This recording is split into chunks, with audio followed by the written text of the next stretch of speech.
All right. Now we've got two segues. We could talk managers. We could talk. Listen, let's go to Messi. You brought him up. He just signed a new deal, Chuck, through 2028, which is going to see him help Inter Miami open up their brand new $1 billion stadium, Yeah. which is going to be incredible. Not a big surprise, all things considered. But the fact that Messi is basically going to finish his career here, turn down Saudi Arabia and all the big money that they were probably offering him, going to commit 5.5 years of his career. It seems like he's going to finish. This contract would end right before he turns 42. The guy's stats are ridiculous. You know, it's just unreal. He's going to be the first ever back-to-back MVP in MLS history. There's no denying that whenever they want to announce it. Is this a shock to you? And what do you know about any details that you think made this enticing for him? Well, I can say I was hoping that he would extend, because for me, it seems that, one, he's still in prime form, can still take over a game, win a game, whether it's the final ball, whether it's the free kick, whether it's the dribbling 3 or 4 people and finishing top bins, he still has it all.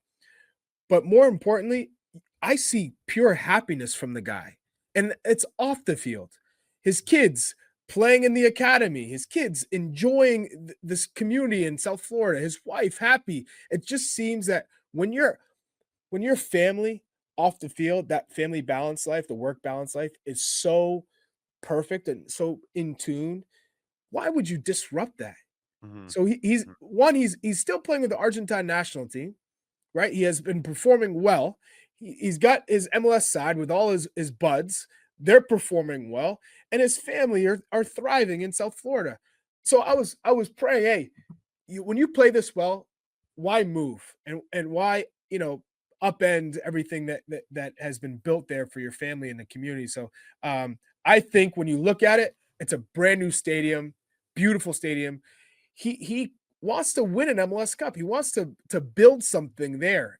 So you need time, and it just made a lot of sense. It feels like, too, he's taking some cues from David Beckham on how to transition successfully from on the field to off the field business insurance. He's definitely going to have ownership in Inter Miami.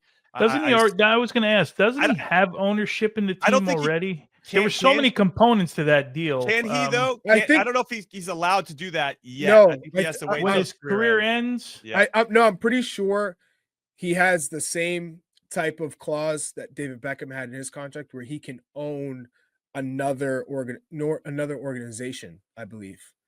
Like he could figure that out. We have to get some clarity on that, because either way, you probably can't have it now. But wouldn't it be weird if he went from like playing 2.5 years in Inter Miami, then you go somewhere else, and then you come back and own Inter Miami at the end of your career? I mean, they're going to want to stay associated with him for as long as possible. So, yeah, but why wouldn't you? Think Beckham to Galaxy forever, and then he's like, nah, Galaxy were nice, but I'm going to go to South Florida and create this incredible organization in Miami. So it could happen for Messi too. Yeah, it could. 100%. All right. So in a rare interview with just in general, he doesn't do a lot of sit-down interviews. Lionel Messi sat down with NBC Nightly News' anchor Tom Llamas at the Chase Stadium in Fort Lauderdale. He talked about his future with the national team. Basically said, I'll play in the World Cup. He's going to play in the World Cup next summer. He's playing in it. He just said he wants to make sure he's healthy before he makes any hard decisions on that. Another thing, too, is during this interview, he mentioned that he thinks that MLS should loosen the spending restrictions. We feel like anytime a big DP comes over, a big name, they're like, we just let everybody spend, So that was interesting to see him kind of dive into that part of the conversation. And then ultimately the other big one was he just loves living in Miami. His family loves living there. And to your point, Chuck, why would you want to disrupt that by going anywhere else if this is all kind of set up the way? But your thoughts on his thoughts on MLS's salary cap, Chuck? How often have we spoken about MLS needing to take the handcuffs off? Right. Well, you don't have to go crazy where now there are some teams in financial trouble because they outspend what they actually can afford, right? I get you want to protect the league and protect the sanctity within each club and the structure financially, but at the same time, we got to see more DPs. We got to see, and maybe the DP thing is lifted, so you can spend however you want to spend across your club with a minimum, and maybe there is a maximum for 5 or 6 players. But ultimately, if you want to build with young talent, or you want to bring in experienced veterans who have done it, who are maybe in late 20s, early 30s, that you feel, hey, we want to bring in some proven winners now versus maybe some young guys who we're not sure of, but they have this great potential where we can sell them for 20 to 30 million. Great, but allow that flexibility. And for me, yes, there's got to, if Neymar wanted to join, let's just say Neymar wanted to join, which I wouldn't recommend for Inter Miami to sign Neymar. They need like a Virgil van Dijk, not a Neymar. But you want teams to continue to use this momentum, especially the World Cup coming here, to continue to bring in top players from every area of the spectrum, young and potential to proven, selling tickets, and someone that's going to raise the quality of the league. Now, Big Toes, this might be a question that's bigger than the last couple of minutes of a show, but if we raise the salary cap, does that impact the American player negatively?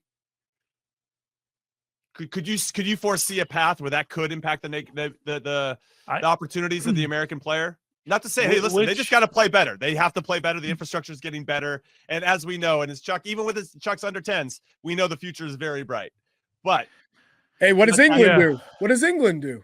Yeah, what rules have been changed over the last couple of years that have helped the American player, right? The more money you spend, I mean, in general, they're not going to do what we did with Michael Bradley, what we did with Clint Dempsey, and bringing those types of guys back. Josie Altidore, we're not seeing a lot of that. Maybe we will see it after the World Cup, but in general, the rules have helped bring more foreign players in, right? Which the league is about entertainment, right? The league's responsibility is not the national team. The league's responsibility is to take care of your own business. Will it hurt ultimately, I think, is your question, right? The American player? Probably.